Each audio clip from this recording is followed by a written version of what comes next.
Good morning everyone. Now we will discuss about different types of changes. So first of all, reversible chain.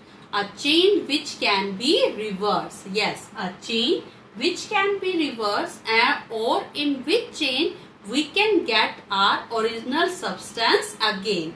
That is your reversible chain. For example, your blowing of a balloon. So blowing of a balloon is an example of reversible change. So when we fill the air in the balloon, there is a change in the shape of the balloon. Okay, and when the just air is coming out, we can get the balloon in its original shape. Now after that, there is an irreversible change. As the name indicates, irreversible, the change which cannot be reversed. Yes, the change which cannot be reversed and we are not able to get back the original substance again. For example, bursting of a balloon. Yes, if we will just burst the balloon or with the help of any pointed object or the needle, then we are not able to get the balloon back in its original shape. So blowing of a balloon is an example of reversible chain and bursting of a balloon is an example of irreversible chain. Okay. So now we will discuss about physical and chemical changes. Okay. Physical changes are change in which no new substances form. A change in which no new substances form, only there is a change in the shape, size and form of the substance. For example, melting of ice. So if there is a melting of ice, this is an example of physical change. Okay, so the change in which no new substance is formed, that is an example of physical change. Now chemical change. Chemical changes are those changes in which are new substances formed with new chemical properties. With new properties. For example, burning of a candle. Because when the candles burns, the gases are produced, smoke is produced. Okay, so chemical changes are those in which are new substances formed with the new chemical properties. Okay, now we will discuss about expansion and contraction. Expansion means increase in size on heating. Yes, and it is the increase in size on heating. So when a metal or when any substance slightly increase in size on heating, that process is known as expansion. And when there is a slightly decrease in size on cooling, slightly decrease in size on cooling, that is known as contraction. So expansion and contraction we can find out when we just fix the metal rim on a wooden wheel.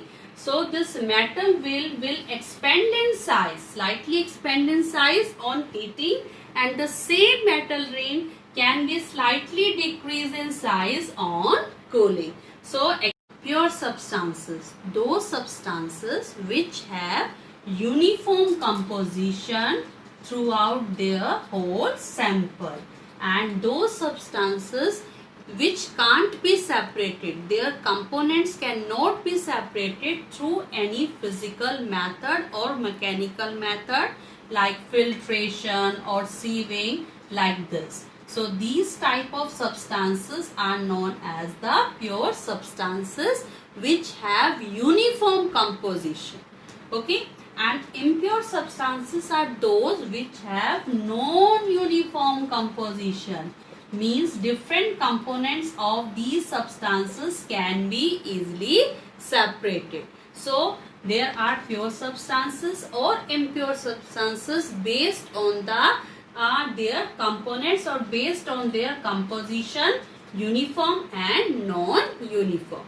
Now there are the different methods to separate the different components of impure substances.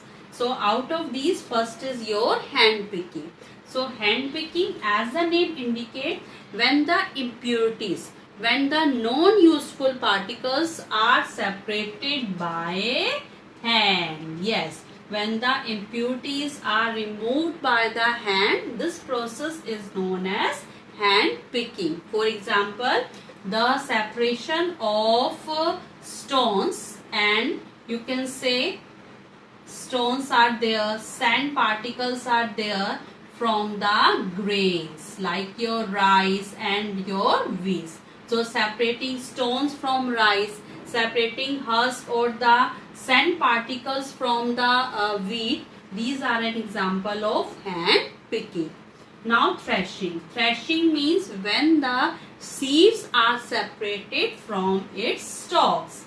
When the seeds are separated from its stalk, that process is known as threshing. So these are the number of seeds on a stalk. So when these seeds are separated, this process is known as threshing. Now next one is winnowing. After the process of threshing, the seeds are separated, but now these seeds are with their covering or the lighter husk particles.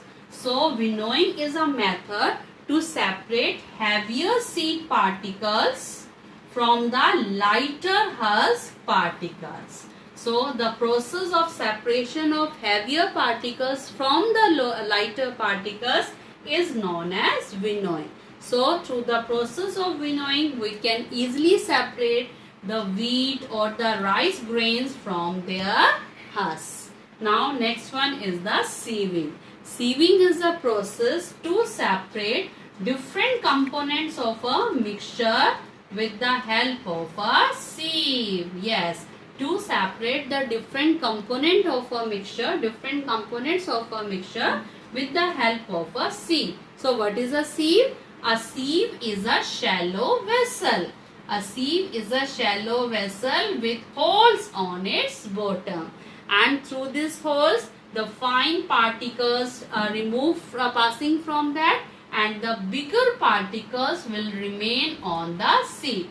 For example, if we have a mixture of stones and flour, so the fine flour particles will easily pass through the holes of the sieve and the stones will remain above the sieve.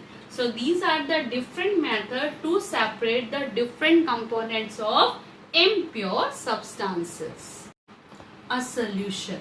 A solution is formed by dissolving a solute in a solvent. So when we dissolve a solute in a solvent, it is known as solution.